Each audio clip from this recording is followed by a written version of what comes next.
No tengo conflictos de interés.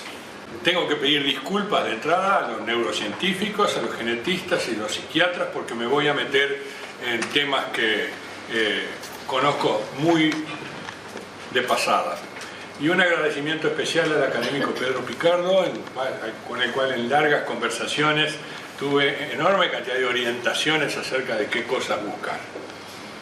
Los objetivos de esta charla son, en primer lugar, analizar el sustrato neural de la maduración de las funciones cognitivas y emocionales en la adolescencia temprana, el impacto de influencias externas sobre las conductas de los adolescentes y además valorar el peso de condiciones de la vida actual sobre las conductas, describir los principales factores de riesgo y describir los principales factores protectores. La razón de empezar por la anatomía es porque fue las necropsias las que empezaron a determinar la existencia de algunos centros que al lesionarse hacían perder funciones. El ejemplo es hacia los centros de la visión, pero es simplemente a título de ejemplo. Lo cierto es que hay que esperar hasta fines del siglo pasado y lo que va del presente para que haya un conocimiento un poco más estricto de lo que pasa con los temas que en este caso me interesan, que son referidos a la adolescencia, sobre todo el control neural del comportamiento, que en realidad es un proceso en el cual voy a entrar en forma somera, en virtud del tiempo, y un proceso que puede llevar a circunstancias positivas de desarrollo o también a otras problemáticas. Uno de los elementos iniciales es la bien conocida mielinización, que ahí está ejemplificada en imágenes arriba de frente y abajo de perfil, con la variación de color que indica la progresiva mielinización. La mielinización empieza en la vida prenatal y el máximo se alcanza aproximadamente entre el primero y el segundo año de vida. Y es seguido por un proceso bien conocido, en el cual no es necesario detenerse demasiado, que es la poda sináptica. Es posible que las conexiones exuberantes que ocurren durante la infancia aporten plasticidad al cerebro, formando el sustrato anatómico para ciertos tipos de aprendizajes precoces. Y hay algunos estudios que sugieren que en general existe similitud en el funcionamiento de los cerebros infantiles, independientemente del nivel socioeconómico familiar, lo cual significa que niños de diferentes contextos puedan lograr un desarrollo similar si se dan las condiciones para ellos. En la etapa de la primera poda sináptica, las influencias estresantes pueden no dejar secuelas si se las corrige oportunamente. Por duras que sean, una corrección espontánea permite una recuperación plena, pero hay que tener en cuenta que esto solamente es posible en la primera poda. La segunda, que coincide aproximadamente con la pubertad, ya implica otros problemas en los cuales voy a entrar un poco más adelante. Bien sabido es que la materia gris se afina a medida que el cerebro madura, ejemplificado en estos esquemas por el cambio de rojo menos maduro a azul desde los 5 a los 20 años. El afinamiento de la materia gris refleja el proceso de poda sináptica, interpretado como la estructuración del cerebro a lo largo de la adolescencia para ajustarse a las características del entorno a fin de promover la supervivencia óptima. Pero hay que tener en cuenta que gran parte del desarrollo cerebral se estructuró hace varias decenas de miles de años en condiciones de cazadores-recolectores y que eso no ha cambiado sustancialmente, salvo en algunas cosas en las cuales será necesario entrar. Mientras la conectividad de las regiones del razonamiento, fundamentalmente la corteza prefrontal, alcanza el nivel adulto durante la adolescencia, las regiones de sostén emocional y de procesamiento social lo hacen tardíamente, especialmente en la tercera década. Y esto justifica la rebeldía tan característica de los adolescentes. Volviendo brevemente a aquella similitud en el desarrollo de los niños, del cerebro de los niños, la cosa cambia en etapas más avanzadas cuando la similitud comenzará a perderse. Y esto dependerá de varias condiciones que voy a pasar a analizar también someramente. Lo primero es tener en cuenta el papel que cumplen los ganglios basales. El cuerpo estriado, el globus pallidus y el tálamo son estructuras evolutivamente antiguas. Actúan en conjunto con la corteza cerebral y su función es crítica para el desarrollo de habilidades emergentes, así como para la aparición de algunos trastornos del desarrollo. Cada una de esas estructuras respalda actividad significativa de cambios en la adolescencia con dimorfismo sexual. A esto volveré. Eso tiene relevancia en casos de trastornos mentales que aparecen en la adolescencia, pero también justifican conductas diferentes y reacciones de signo opuesto para cada sexo frente a situaciones estresantes. Estoy marcando en rojo, y lo van a ver en las próximas imágenes, algunos aspectos a los cuales tengo forzosamente que volver para el desarrollo de la última parte de esta charla. Las redes que unen la corteza prefrontal y las regiones de motivación presentan diferencias porque las primeras alcanzan nivel adulto durante el desarrollo de la primera etapa de la adolescencia, o aproximadamente, mientras que las regiones de motivación son hipersensibles, y esta es la motivación para responder a un impulso en pos de una recompensa. Recompensa debe ser entendida como el deseo imperioso de obtener un beneficio rápidamente, y esto es la base para las conductas de riesgo. Respecto al nivel adulto, no todos los autores están de acuerdo en qué momento termina de alcanzarse. Sin embargo, sea cual fuera, es una buena base para acciones de prevención y cuidado de los problemas que después mencionaré. Los factores en juego son múltiples y los voy a mencionar solamente en forma somera. En primer lugar, la mielinización responde a la actividad de algunos genes en dos subregiones diferentes de la corteza frontal. Ambas subregiones tienen relevancia para las redes neurales cuya función, así se ha postulado, está afectada en la esquizofrenia. La expresión e identidad de los genes de los diversos tipos de células de las que depende la función cerebral están definidos en parte por mecanismos epigenéticos.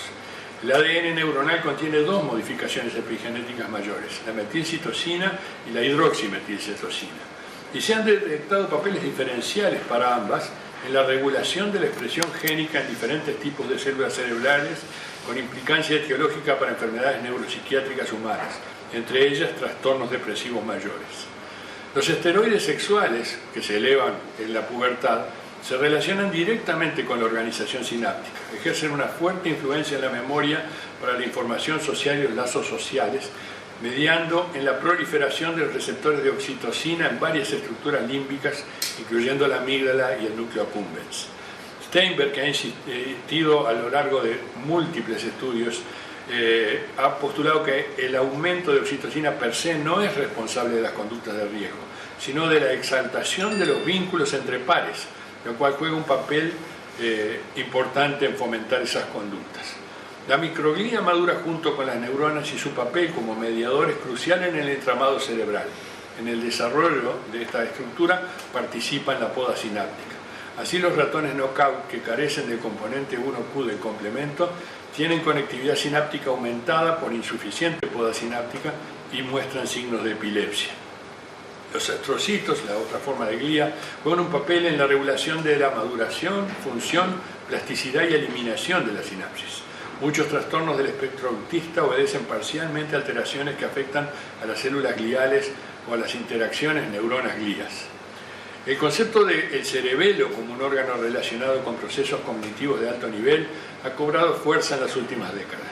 Quizá la base para comprender las funciones cognitivas del órgano se encuentre en la puesta en relación de la intención con la acción, tanto en los planos cognitivo, emocional como conductual.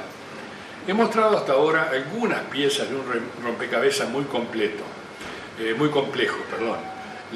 El hecho de que permitan vislumbrar la estructura completa está puesto ahí ex professo en forma borrosa, porque todavía es mucho lo que falta por conocer y quizá corregir de lo que ya se cree que se sabe. Mi presencia en esto es meramente de turista. Como dije antes, pido disculpas porque no son temas en los cuales yo haya entrado en profundidad a lo largo de mi vida profesional.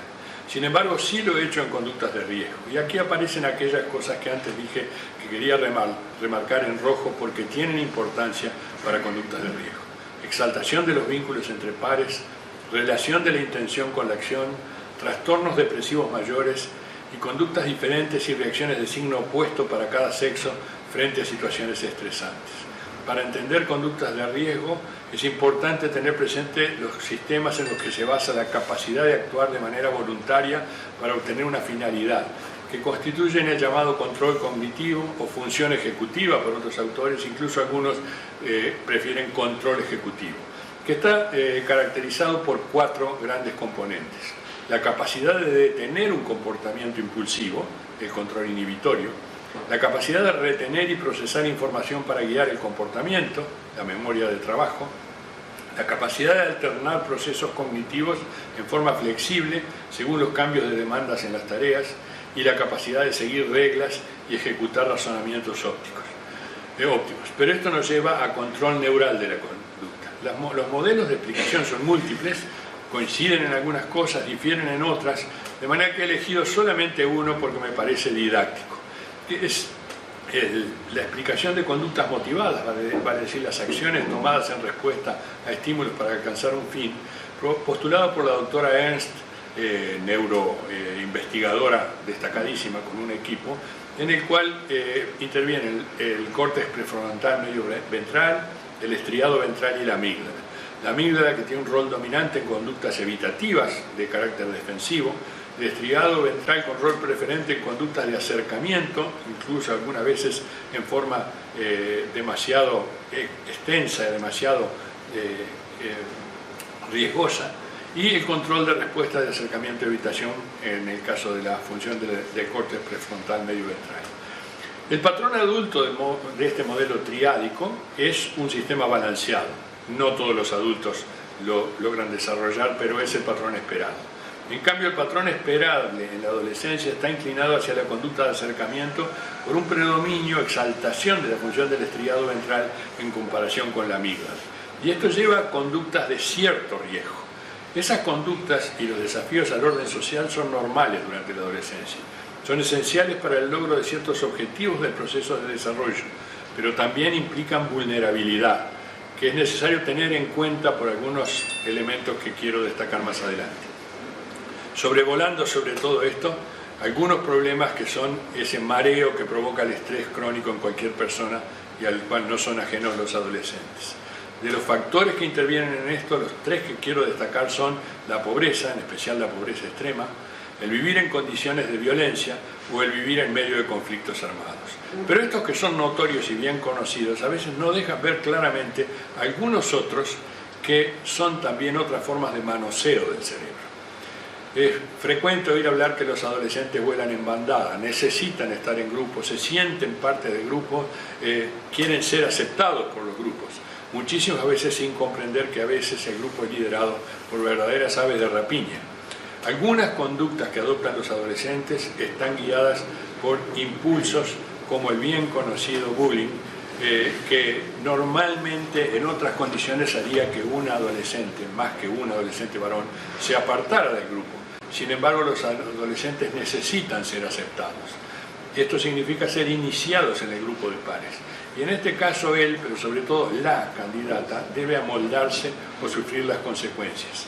Los viejos procesos de iniciación que todavía se conservan en algunas comunidades del mundo han sido sustituidos por otro en grupos de adolescentes en el cual la sexualidad, o mejor todavía el sexo puramente, está siempre presente y al cual las adolescentes mujeres muchas veces aceptan prestarse porque necesitan amoldarse para no ser marginadas.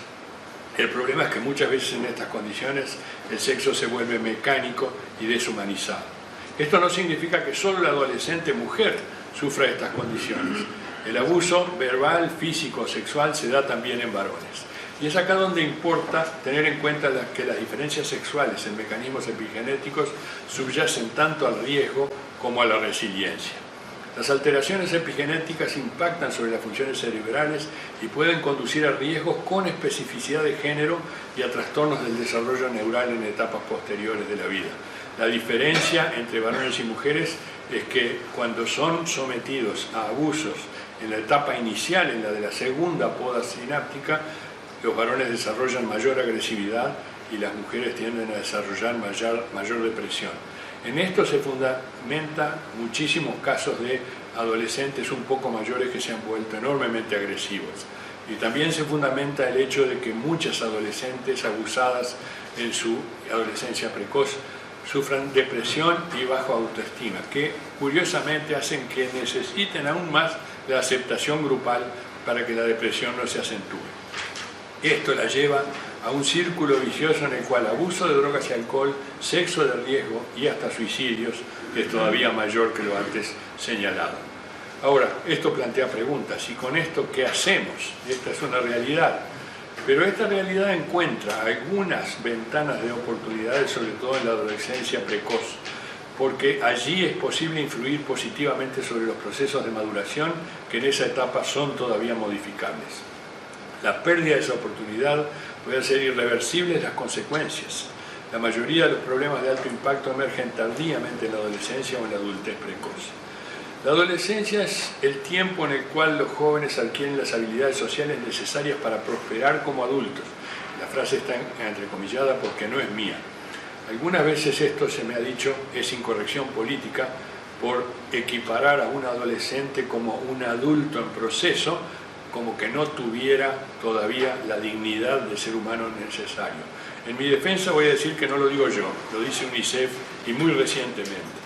Lo que sí me atrevo a decir, después de muchísima experiencia de ver adolescentes en estas condiciones, es que se confunde la dignidad de la condición de adolescente, sujeto indudablemente de derechos, al creer que es capaz siempre de tomar decisiones autónomas.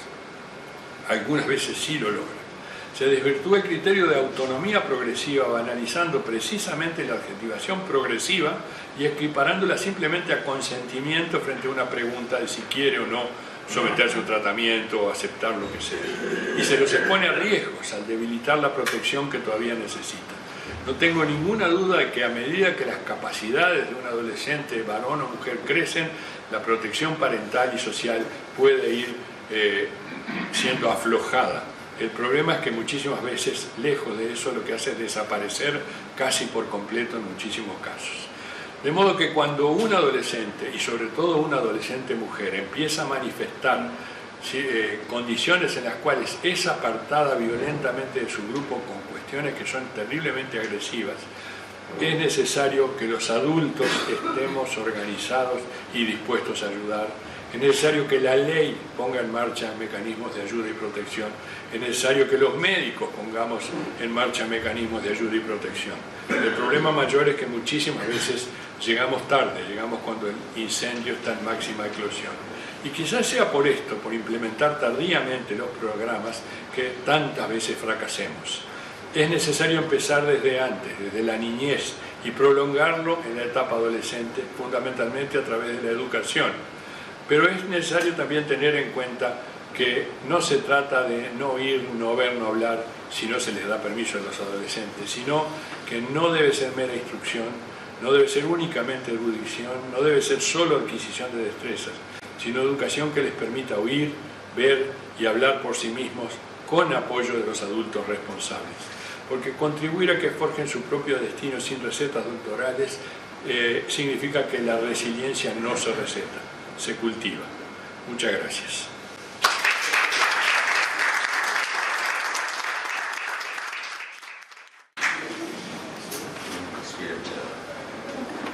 Bueno, y más está decir que la conferencia ha sido muy buena.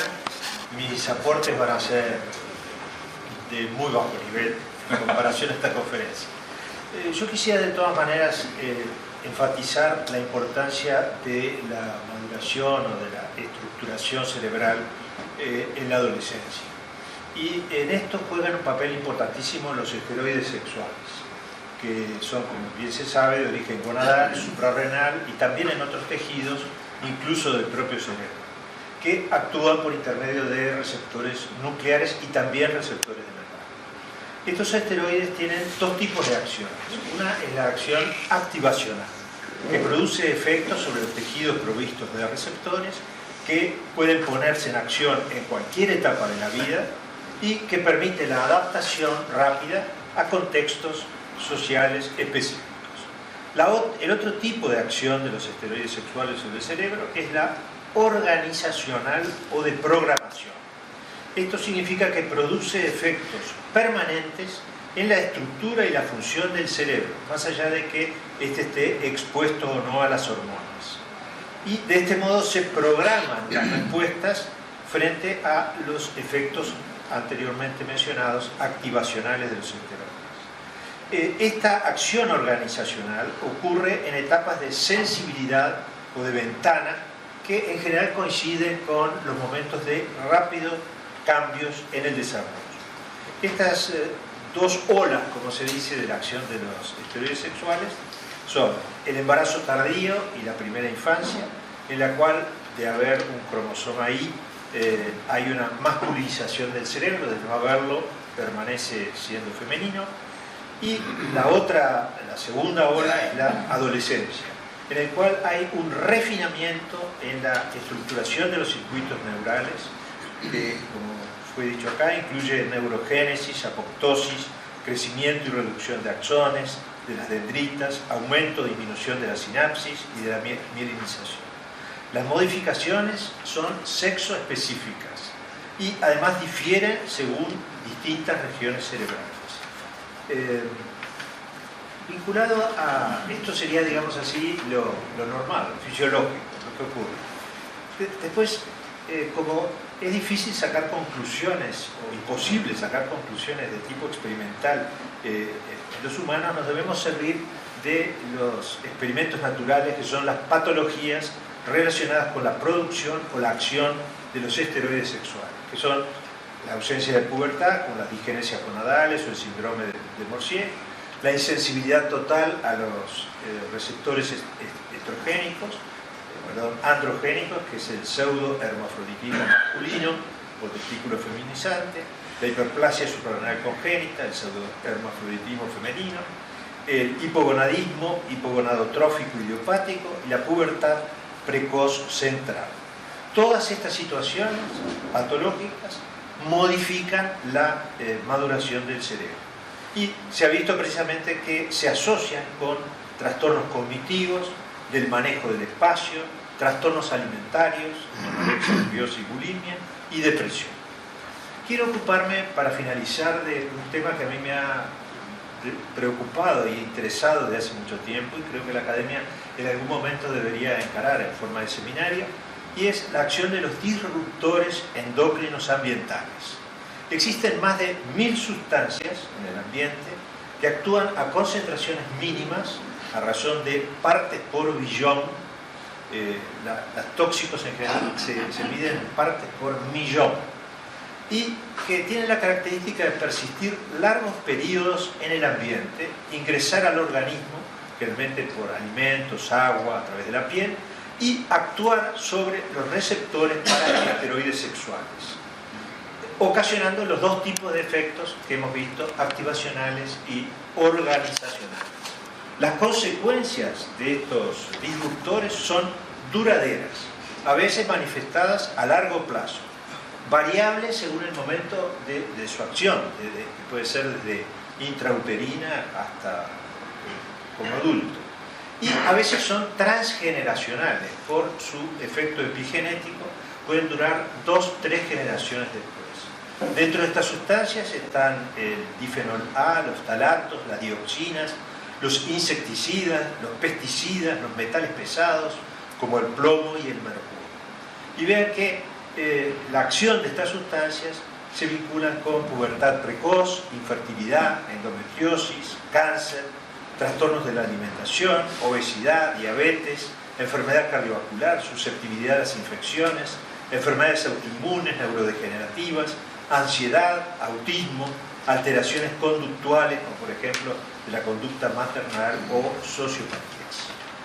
Creo que el tema, en fin, es un poco traído de los pelos, pero es interesante porque es algo de la ecología, que tiene que ver con la etología, a veces se llama etotoxicología. La importancia del tema que ha sido planteado queda evidente porque, según la Organización Mundial de la Salud, 1 de cada 5 habitantes de la Tierra es adolescente. Y un 85% de ellos están en situación de pobreza. Doble vulnerabilidad, como dijo Quique, por una parte por ser adolescentes, por otra parte por ser pobres. Esta etapa de vulnerabilidad puede ser agravada por un ambiente hostil, por falta de vínculos, por insuficiente atención médica y psicológica. La comprensión de este fenómeno es, sin embargo, en los seres humanos incompleta. No se sabe cuánto influye lo biológico y cuánto lo cultural. Tampoco si las acciones organizacionales son inmutables o bien maleables, sujetas a influencias endógenas o exógenas. Sí nos queda claro hoy, después de la conferencia del Dr. Pons, que la adolescencia es más que un fenómeno gonadal, un fenómeno cerebral. Yo también quiero felicitar y agradecer esta espléndida conferencia que realmente nos da una síntesis muy amplia, que es difícil agregar algo. Lo que me gustaría, retomando lo que recién decía el académico Pou, y está muy bien planteado en la conferencia, es que justamente el miércoles pasado, el miércoles de la reunión del año anterior, estuvimos discutiendo sobre el tema drogas. Y el efecto más central es justamente cuando el comienzo es en este periodo de remodelación cerebral, de recableado, en que se da esa poda y nueva reorganización del cerebro. Y justamente la casualidad dio que, hojeando noticias médicas, en un congreso en San Diego, ahora en estos días de neurociencia, apareció un trabajo dos trabajos sobre ratas en adolescentes a las cuales se exponía fuertemente al cannabis 10 días, que empezaba a aparecer en la región prefrontal, a la que se refería como sistema de control de la parte emocional, lesiones muy serias en la protección, el sistema que protegía a las neuronas. Y al mismo tiempo el sistema dopaminérgico, que tiene que ver con todo el sistema, el seeking system, el sistema de búsqueda, y que viene del estriato, la dopamina manda oleadas para arriba, también quedaba desregulado. O sea, alguien decía, Marzón, un psicoanalista y neurocientífico que creó el neuropsicoanálisis, hablaba de que la tarea de la psicoterapia es lograr un equilibrio entre el sistema prefrontal de control, el control dorsolateral de funciones ejecutivas, y el sistema límbico. Demasiada inhibición no da una vida atractiva, pero una falta de inhibición da una vida demasiado problemática. Entonces, en ese equilibrio, yo creo que es importante ver que es el gran logro del adolescente.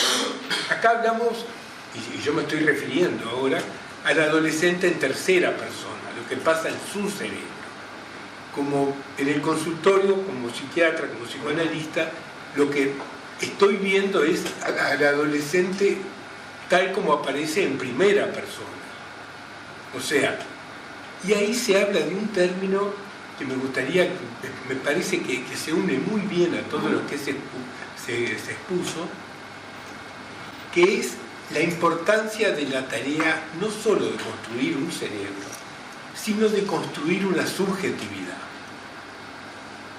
O sea, el adolescente que viene de un ambiente familiar en el que sus emociones son contenidas, manejadas en el ambiente familiar, empieza a sentirse autónomo, a hacerlo y actuar como autónomo. Y que no es un cambio de los 18 años mágico.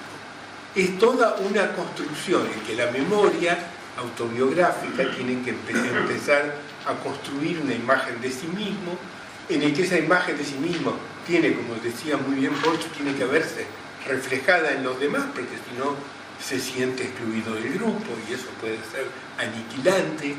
Entonces esa construcción de la subjetividad es un proceso extremadamente complicado, en el cual, extremadamente complejo, en el cual el equilibrio entre la construcción del propio sí mismo y la construcción de la relación con los demás está siempre en un equilibrio inestable. Y lo sigue estando toda la vida. Y lo muestra en nuestra vida familiar, en pareja, etc. Continuamente tenemos que estar restableciendo un equilibrio problemático entre el sí mismo y los demás, que pasa también por todo este interjuego que vimos. Y para terminar, creo que ya estamos en la hora, lo que quería decir es que esto lo que nos lleva, porque hay un autor, Edelman, medio minuto, que habla de que estos cambios que están relacionados con la plasticidad cerebral y estas podas tienen que ver con lo que él llama darwinismo neuronal. Que no sé, Omar dirá si este término sigue vigente. Edelman fue premio Nobel y trabajó mucho en inmunidad también y en neurociencia, y decía que hay digamos, las neuronas que sobreviven son las que nos son más útiles. Claro, si le metemos droga, no olvidemos.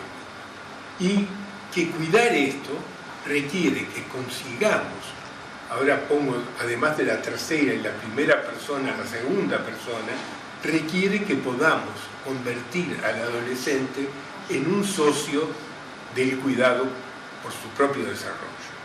O sea, que lo que se juega es que logremos que ese ser que empieza a tener una autonomía creciente sea también un socio en cuidarse a sí mismo.